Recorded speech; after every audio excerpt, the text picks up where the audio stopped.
No more distractions, at least for today. What we're going to be doing today is we're not going to be half-assing this today. We're going to actually be going through all of the final Child Link dungeon in this one episode, so this is probably going to be quite a long episode. If you didn't already know, the last dungeon for Child Link is going to be here, which is inside Jabu's belly. So this is the reason why we needed the fish. We needed him to open his mouth, and he's going to pull us in as well as the fish. So we get to kind of just go in here and, you know, be inside a giant, I guess, highly regarded fish's stomach. So, I don't know. But in here, there's a lot of different enemies. There are bubbles, there are, of course, Octoroks. I'm sure that some people might have already taken notice that I have the Deku Shield equipped. You want it for, you know, such a reason. I'm surprised it missed, but whatever. Same with that one. Hopefully, okay, that one hit. So let's just steal this one. And there we go. So, bubbles, you can't kill these things with the slingshot, and if they make contact with you, they die, but they of course damage you a bit and kind of stun you as well. Only a little bit, but I mean they're kind of annoying. They tend to bounce all over the place, and their movement, as far as I can tell, is usually unpredictable. So in here, there's also jellyfish. We kind of have to ignore them for now though, because we don't have the proper equipment to kind of deal with them at the moment. So we're going to just go ahead and head in here, and pretty sure you guys saw that off on the right there. Princess Ruto can actually be found here. She's here looking for something that's very precious to her, and she kind of denies the fact that she ever wrote a letter, so either she's lying or Ganondorf is the one that wrote the letter, which would make no sense. So I'm pretty sure she's a liar, and she's not very bright either, considering she just fell through a hole in the middle of a giant fish's stomach. So you kind of need to, this is kind of the whole thing with the dungeon, you're going to kind of need her help. So she kind of keeps putting up this fuss that she doesn't really want you there, but because you keep pestering her about it, she'll insist that you carry her around. This is useful because you can technically, as far as I remember, you can actually throw her at these bubbles and it'll kill them. And you can also use her for certain switches that require to be held down, as well as some of the switches that are up on the ceiling areas like you saw at the very beginning. Now, you can go down there if you want to and walk near them and use the slingshot to kill these things, but I much prefer to just target them and throw bombs at them, because they don't really move as much when they're like hidden under the water, or whatever you want to call it. I guess stomach acid. Okay, I guess it decided not to fall. But we'll just throw this bomb, and that should be close enough to kill it. Okay, good. And there's at least one bubble down there, but while we're up here, we'll just whip up the slingshot and take care of this gold Skulltula that's over here. You can't get up to that unless you press the switch in the middle here, which will increase the level, I guess, of the water or the stomach acid here. So you kind of want to do that just so you can get this. You can come back here, I guess, if you really want to, because the dungeon treasure we're going to be getting, spoiler alert, is the boomerang. And in here is a fairy. We're going to go ahead and just grab that since we still have that bottle equipped from when we use the fish to open up Jabu's mouth. Cool thing is even though Ruto's technically stuck in here, apparently, if you use the fish to open Jabu's mouth, you can just exit by walking through his teeth, and then you can, whenever you try to walk towards him, he'll open his mouth so that way you can get back in. So it's not like it's a big deal. But what you need to do, if you couldn't already tell, is you need to throw her up there, which is a little bit more difficult to do if the level of the water is high. So obviously it's just better to just carry her over there and, you know, okay, I guess I missed the bubbles with her, whatever. Let's see if we can't get this one. Apparently it decides to hit me instead, so whatever. I like how these things give you magic, even though I just don't use magic, but whatever. Like I said before, you can also use her to throw towards those things, and you can use her to, you know, trip them, which is cool, I guess. Not that you really need to, you could just use the slingshot for it. I mean, but if you want to be a Jew about your inventory, I guess, if you want to put it that way, then you're better off just using her for that. So let's just kill this thing. And in this room, there are two things that you can do here. You can dive underwater, and you can find a business scrub on the other side of a wall here. Or you can wait for this thing to come down, and it'll take you back up to that upper level that you were at before. And that's what we are going to do. The business scrub doesn't really give anything relevant as far as I remember. I don't remember what it is specifically, but I remember just not ever really needing what they gave, so I'm just going to ignore it. So now that we're in this room, we need to kind of go back off to the other side here because there's a few things that we need to get over here in order to kind of move forward. So what we're going to be doing is we're going to be heading to the right first, and we're going to be going to the far right room, not the room that's, you know, over there towards our left, but the one that's right in front of us. Nabi's going to be, you know, that person that says that we need the weight of 2 people in order to press down that switch. So this room, you probably don't see any enemies. Well, believe it or not, it's these, I don't remember what they're called, but if you step on them, they'll fly out of the water and they'll fly around, and then you have to either use A, the boomerang, or B, the slingshot in order to kill them. And as far as I am aware, it requires 2 hits from either to kill them, whereas the bomb is enough to kill them once while they're underwater. So, I mean, that's part of the reason why I like using the bombs. Sure, it takes a couple extra seconds just to wait for them to detonate, but rather not risk them actually hitting me by it because I actually got them to come out of the water. Anyways, we get the boomerang. So we're going to be moving things around here really quick. Let's see here. We'll put the boomerang there, and then we're going to move that there. We don't really need the bombs to be somewhere where we actually need to immediately press them because this dungeon doesn't exactly require bombs. So yeah. So we're going to be heading off to the far left room now, which is going to actually require us to leave something on this this switch here because it's kind of like those blue switches from Dodongo's Cavern. If you step off of it, it'll reseal the door, so we need to kind of leave Rudo there in order to keep the switch down. So this room, there's a few rooms that are like this. They have these giant tentacle things, and you need the boomerang in order to kill them, and I didn't mean to do that, but whatever. If you can just come down here again. If you move closer, it comes down. If you move away, then it kind of retracts and goes back up. It's like 4 hits, and it'll kill it. This room, I believe we get the town map, and then there's another room. There's another room that's like this that gives us the compass. So, and we'll be taking care of that, I think, immediately after this, because I think that's what's in the next room that we're going to be going in. But yeah, dungeon map. I think I called it a town map earlier, which if I did, then I don't know why I called it a town map. But just kind of go back to this door, and you'll notice that the door seals right behind us. That's because Rudo kind of got really angry that we left her behind and stepped off the switch. That could have been kind of dangerous, considering you could have actually locked us in there if, you know, things worked the way that you think they would, but yeah. Anyways, this room, lots of bubbles. You can do one of 2 things. You can use the boomerang, or you can use your butter knife, or you can run into them and kill them that way. I mean, there's a lot of different ways you can do this. You only have a limited time to do it, but it's not like it's a huge problem. And some of them drop hearts and stuff. And let's just kill this one, and there's this one, and I think this is the last one. Alright, good. We don't really need to deal with more annoying bubbles.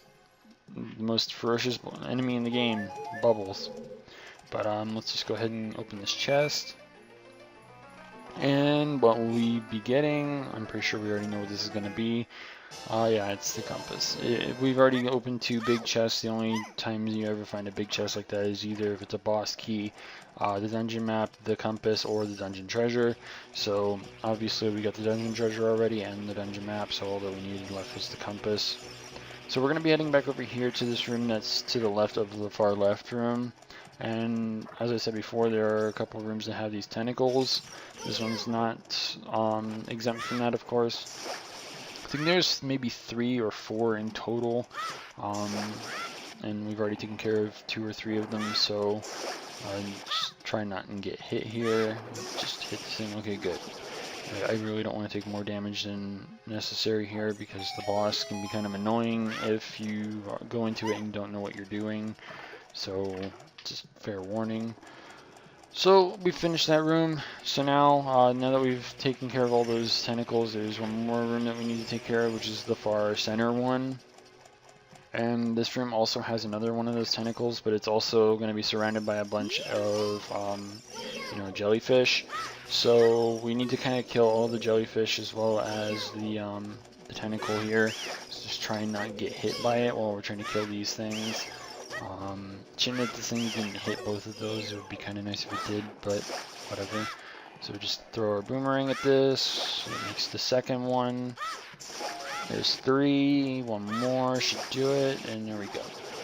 So again, not hard. This dungeon is actually pretty fast, all things considered. So I mean, maybe we'll actually do this fast enough if we, you know. Okay, there's nothing else there, so we'll just get the hell out of here. Now that we've finished all of that, we're going to be heading back into that main room with all those holes. There's another hole that we need to go down in order to kind of progress through this dungeon. You want to go to the one that's off to the far right over here, this one right here. When you come down here, there's a few things that you want to get. There's a couple gold sculptures that are kind of just hanging around. So I don't know if you can get this one without the boomerang. But I know that the other one you cannot get unless you use the boomerang for it, so I don't know if a jump slash would have been able to get that one that we just killed, but it looked like you might be able to, so I'm not entirely sure. So let's just go ahead and target, and another gold sculpture token, hooray! So I think that's all of the gold sculptures for this dungeon. No, there's actually one more, I think, but we'll have to get to that momentarily because there, as you can see, is her treasure, which also happens to be the spiritual stone known as, I think it's the Zora Sapphire, I think. I can't really remember what the actual name of the stone is off the top of my head, but anyways, she's going to tell us that she's, you know, finally found what she was looking for, so she wants us to take her home. So once it does that, you want to walk forward. Of course, this isn't going to be as easy as you think it's going to be. I mean, if you think it was easy or that easy, then I mean, you probably don't know video games very well. But I'm just kidding. Either way, this here is Big Octo, the mini boss of this dungeon. Now, there's a lot of ways you can go ahead and do this, but what we're going to be doing is that we're going to be walking into him because whenever he hits you, he's going to immediately turn around and reveal that back of his. And if you use the boomerang, you will expose like a very, I guess you could say, sensitive part of his back. And when you do, you can actually damage him that way.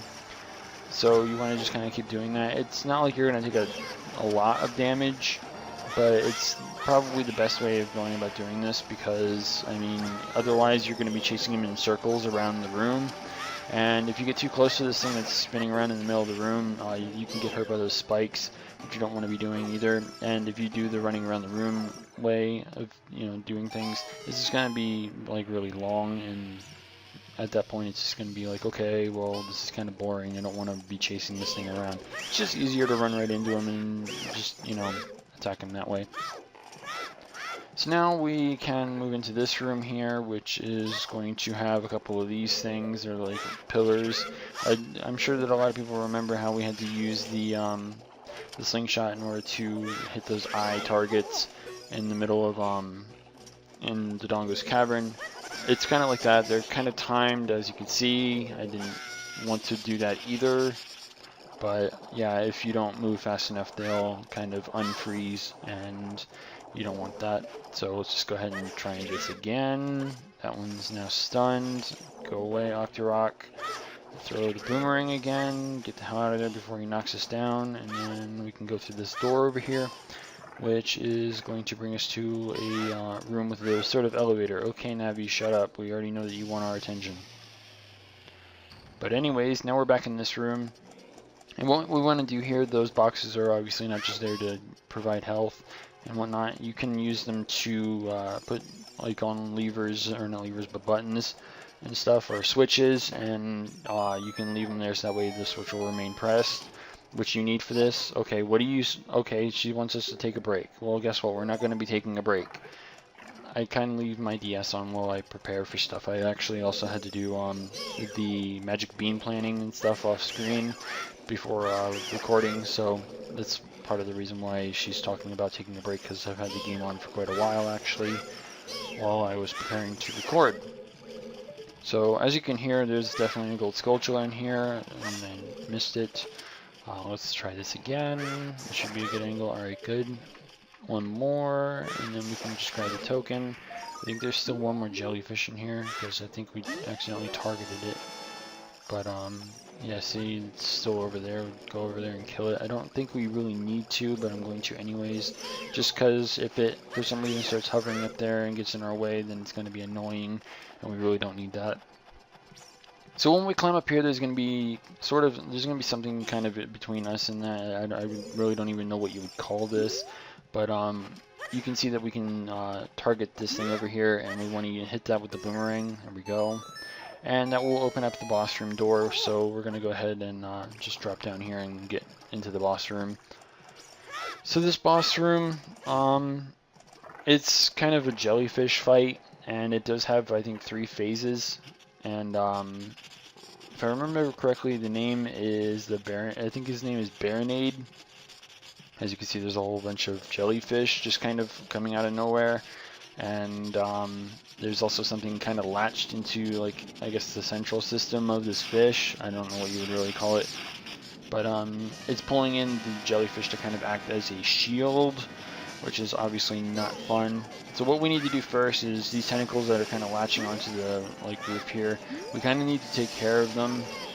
So that way we can kind of dislodge it from whatever you want to call the roof. And once it's done that, it's going to start moving around, trying to shoot you with electricity and using the jellyfish to spin around and try and hit you with. So what you want to do is you want to target, obviously, the boss here. Whenever you hit him and stun him, the jellyfish will come loose. He can't really control them, so you get to kill them. And of course, by killing the jellyfish, he has less things to shield himself with. As you can see, there's less, shields. The thing is he'll move into this phase where the jellyfish actually move a bit faster. So you kind of have to wait for things to slow down or get lucky and break through the shield. As you can see, he started to slow down a little bit there, so we're going to go ahead and kill as many of these jellyfish as we can before it decides to pull itself back out here. And I'm just hoping to kill at least one more, but whatever. As you can see, there's only a couple left, so we're going to go ahead and stun it, and then we're going to kill these remaining jellyfish. So as you can see, there's no more jellyfish, and I did not mean to let him just hit me like that. So what we can do now is if we hit him with the boomerang, we'll not only stun him, but he has no shield now, so we can go ahead and just continuously hit him. I believe it's going to be around 6 jump slashes that are required to kill this thing. So I really don't want to do regular slashes, because if it doesn't do enough damage, then it's going to take even longer, and we don't want that. So now that it's out of the ground, let's try and stun this thing again without getting hit. Very good. Jump slash again. Yeah, it's going to be 6 in total, maybe 5. We'll see. Maybe it's 5, but let's just try not to get hit here. Just stop attacking already and come out of the ground, so that way I can stun you again and kill you. So let's just try not to get hit. Throw the boomerang. Alright, good.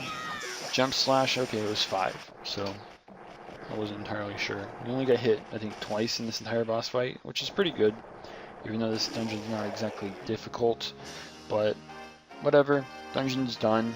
This is the final dungeon as Kid Link, so don't have to worry so much about it anymore.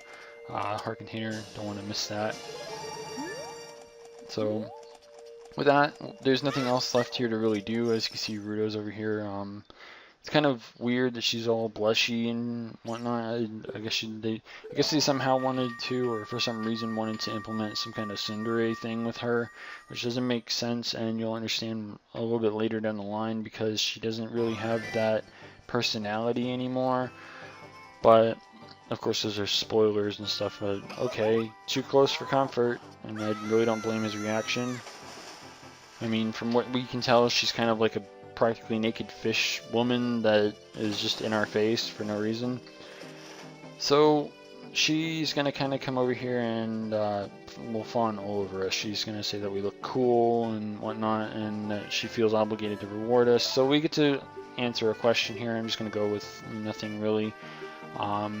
But she's going to, yeah, I was right before it was the Zora Sapphire. She's going to be giving us the final spiritual stone that we need in order to basically get into the Door of Time, which we'll be getting to in the upcoming episodes, of course. I said there was going to be no distractions today. I meant it.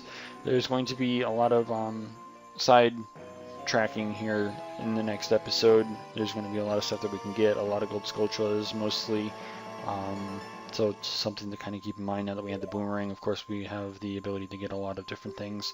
So that's basically what we're going to be going for. And of course, I don't understand why we wouldn't tell your father. He's going to find out that the spiritual stone is no longer in your possession. And I'm pretty sure that if it kind of symbolizes an engagement ring, then that's going to kind of have some significance as well. But whatever. In the next episode, we're going to be going around getting a whole bunch of the gold skull shells, getting ready to progress through the story, and etc. So be sure to stay tuned for that. If you haven't already, don't forget to rate, comment, and subscribe. And until next time, this is the PokeGamer, signing out.